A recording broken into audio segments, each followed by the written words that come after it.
আসসালামু আলাইকুম। ওবিএম বাংলার সংবাদে সবাইকে স্বাগত জানাচ্ছি আমি ওয়াহিবা রাইয়ান। শুরুতেই বিআরবি কেবল সংবাদ শিরোনাম।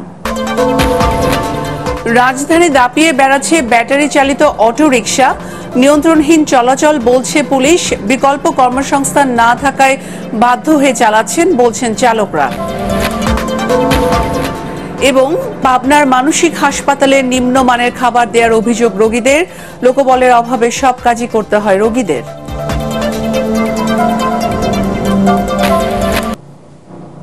শুনছিলেন বিআরবি কেবল সংবাদ শিরোনাম। এখন বিস্তারিত সংবাদ। প্রশাসনের নিষেধাজ্ঞা তোয়াক্কা না করে রাজধানী দাপিয়ে বেড়াচ্ছে ব্যাটারি চালিত অটোরিকশা। শুধু নিষেধাজ্ঞা দিলেই হবে না, ঝুঁকিপূর্ণ এসব বাহন যাতে রাস্তায় নামতে না পারে সেজন্য কঠোর ব্যবস্থা নেওয়ার তাগিদ দিয়েছেন সংশ্লিষ্টরা। অটোরিকশার চালকরা বলছেন, হঠাৎ বন্ধের এমন সিদ্ধান্তে পরিবার নিয়ে পথে বসা ছাড়া উপায় নেই। আরও জানাচ্ছেন আনান তাসিন রি। ঢাকার ২ সিটি কর্পোরেশন এলাকায় ব্যাটারি চালিত রিকশা চলাচল বন্ধে বুধবার নির্দেশ দেয় সড়ক পরিবহন ও সেতু মন্ত্রণালয়। কিন্তু প্রশাসনের এই নির্দেশ উপেক্ষা করে এখনো রাজধানী জুড়ে বেপরোয়াভাবে চলছে নিষিদ্ধ এই বাহন। রাস্তায় ফরমগেট গেলে ধরছে অনেক, তারপর দুবারে চালাইতে পারি না, বিকেলে একটু ফাঁকা হয়েছে, এখন চালাচ্ছে গাড়ি। না, বাসের ভিতরে যাই না, আমরা চিপাই চাপার ভিতরে চালাই। এইটা যদি বন্ধ হয় তাহলে আমরা কি করে খাবো? চুরি ছাড়াও উপায় নাই। বয়স্ক মানুষ কি করে খাবো? পরিশ্রম করে খাওয়ার মতো কোনো ক্ষমতা নাই। নিরাপত্তাহীন চলাচল, দুর্ঘটনা এবং যাত্রীদের নিরাপত্তা না থাকায় এই বাহনটিতে নিষেধাজ্ঞা দেওয়া হয়েছে। এছাড়াও রয়েছে বিদ্যুৎ সংযোগ চুরি করে এসব বাহনে চার্জ দেওয়ার অভিযোগ। চালকরা বলছেন, বিকল্প কর্মসংস্থানের সুযোগ না থাকায় বাধ্য হয়ে বাহনটি চালাচ্ছেন তারা। অটোরিকশার যে স্পিড, এটা হচ্ছে বেশিরভাগই দেখি যে অ্যাক্সিডেন্ট হয় সব সময়। সরকার বন্ধ করে, সরকার যখন এটা পুরো বন্ধ করে তখন তার চলবে না। সরকার তো এটা পাইতেছে কিন্তু চলতেছে, এরা যদি না চালায় তাহলে তো আমরা চলবো না। ট্রাফিক পুলিশ বলছে, অবৈধ এসব অটোরিকশা বন্ধে চালকদের কাউন্সেলিং করা হচ্ছে। মেইন রোডে যাচ্ছে না, যেটাই সমস্যা এটা হচ্ছে এই গলিগুলোতে চলতেছে এবং রীতিমতো ওরা মানে জোর করে চলার চেষ্টা করতেছে। কিন্তু আমরা এটা একবারে তো জোর করে বন্ধ করা যাবে না, সেটা বুঝিয়ে কাউন্সেলিং এর মাধ্যমে বন্ধ করার চেষ্টা করতেছি। বিভিন্ন বেসরকারি সংস্থার হিসেবে রাজধানী জুড়ে এমন অবৈধ অটোরিকশার সংখ্যা প্রায় ২ লাখ, যা বন্ধে সব মহলে সচেতনতা প্রয়োজন বলে মনে করেন সংশ্লিষ্টরা। আনান তাসিন রি, এটিএন বাংলা, ঢাকা। পাবনার মানসিক হাসপাতালে রোগীদের ৪ বেলা খাবারের জন্য বরাদ্দ মাত্র ১৭৫ টাকা। নিম্নমানের খাবার খেতে অনীহা অধিকাংশ রোগীর। খাবারের টেন্ডার পেতে দিতে হয় মোটা অঙ্কের ঘুষ, এমন তথ্য দিলেন স্থানীয় সংসদ সদস্য। এদিকে লোকবলের অভাবে হাসপাতালে খাবার পরিবেশন থেকে শুরু করে ধোয়া মোছা সহ সব কাজই করতে হচ্ছে রোগীদের। মানসিক হাসপাতাল নিয়ে মনির হোসেন তপুর ধারাবাহিক প্রতিবেদনের আজ দেখুন ৩য় পর্ব।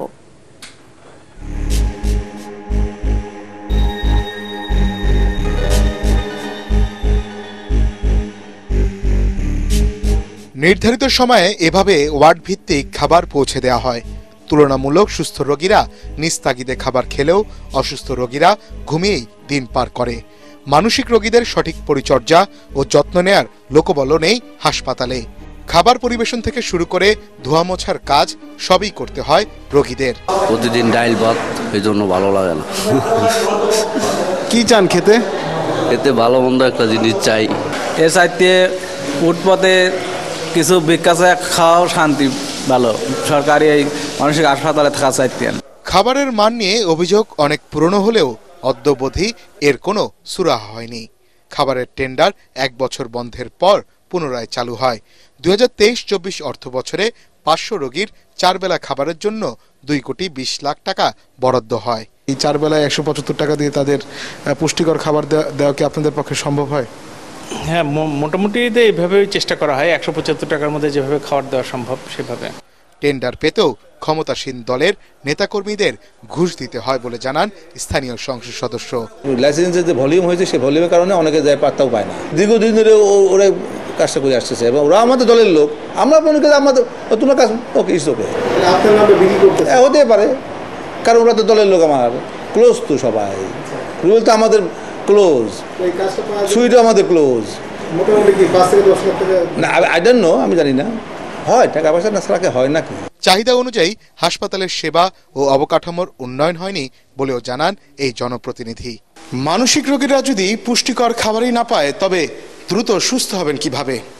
হাসপাতাল কর্তৃপক্ষ বলছেন দ্রব্যমূল্যের ঊর্ধ্বগতির কারণে হিমশিম খেতে হয় তাদের। এতে হাসপাতালে চিকিৎসা নেওয়া অনেকেই ভুগছেন পুষ্টিহীনতায়, আর একই খাবার প্রতিনিয়ত খেয়ে বিরক্ত বোধ করছেন কেউ কেউ। মনির হোসেন তপু, ATN বাংলা, পাবনা। সারা দেশে বয়ে চলা তাপপ্রবাহ আগামী 2 দিন অব্যাহত থাকবে। এরপরে দেশের কিছু কিছু এলাকায় তাপমাত্রা কমে এলেও তাপপ্রবাহ চলমান থাকবে বলে জানিয়েছে আবহাওয়া অধিদপ্তর। বর্তমানে দেশের ঢাকা, রাজশাহী, ময়মনসিংহ, খুলনা, বরিশাল, চট্টগ্রাম ও সিলেট বিভাগের উপর দিয়ে মৃদু থেকে মাঝারি তাপপ্রবাহ বয়ে যাচ্ছে। পূর্বাভাসে বলা হয়েছে গত 2 দিন বৃষ্টি না হওয়ায় আবারও বেড়েছে তাপপ্রবাহ। এদিকে ঢাকা, রাজশাহী, রংপুর, ময়মনসিংহ, খুলনা ও সিলেট বিভাগের 2-1 জায়গায় বজ্রসহ বৃষ্টি হলেও তাপমাত্রা কমার সম্ভাবনা নেই। গতকাল দেশের সর্বোচ্চ তাপমাত্রা ছিল পাবনার ঈশ্বরদীতে 39.5 ডিগ্রি সেলসিয়াস। এখন পার্টেক্স খেলার খবর।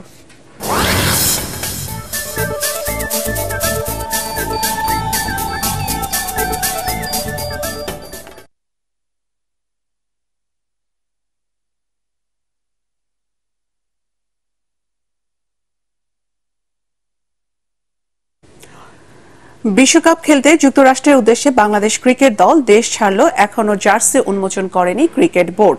এ নিয়ে কোনো সুস্পষ্ট বক্তব্য নেই তাদের। তবে যুক্তরাষ্ট্রের বিপক্ষে প্রস্তুতি ম্যাচের আগেই টাইগারদের হাতে জার্সি পৌঁছে যাবার আশা করছে বিসিবি। বিস্তারিত পরাগ আরমানের রিপোর্টে।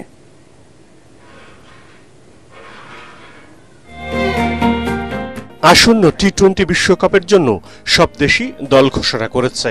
কিছুটা দেরি করেই দল ঘোষণা করে বাংলাদেশ। এরই মধ্যে প্রায় সব দেশ তাদের বিশ্বকাপ জার্সিও উন্মোচন করেছে। ব্যতিক্রম কেবল বাংলাদেশ।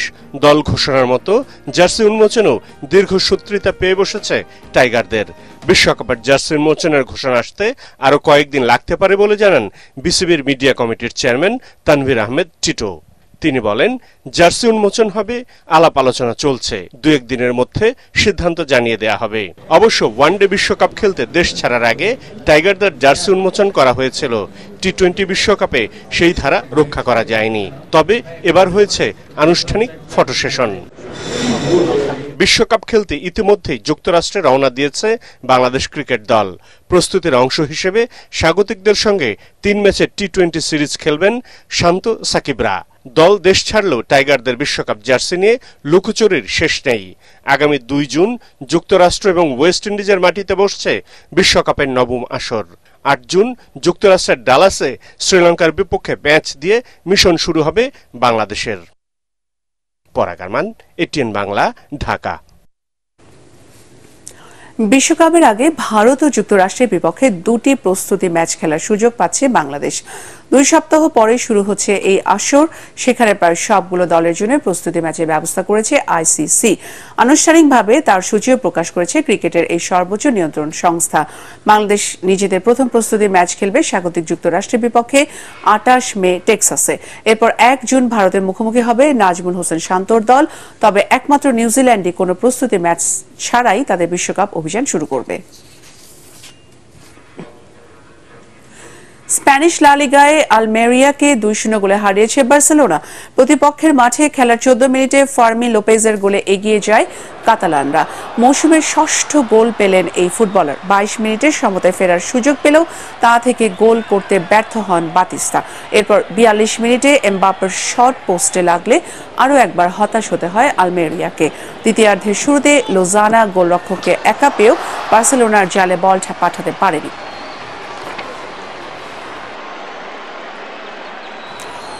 এত সুযোগ হারানোর মাসুল দিতে হয় তাদের। 67 মিনিটে দ্বিতীয় গোল করে দলের জয় নিশ্চিত করেন লোপেজ। শেষ করার আগে বিআরবি কেবল সংবাদ শিরোনাম আরও একবার।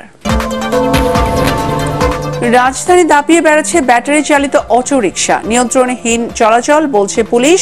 বিকল্প কর্মসংস্থান না থাকায় বাধ্য হয়ে চালাচ্ছেন বলছেন চালকরা। এবং পাবনার মানসিক হাসপাতালে নিম্নমানের খাবার দেবার অভিযোগ রোগীদের। লোকবলের অভাবে সব কাজই করতে হচ্ছে রোগীদের।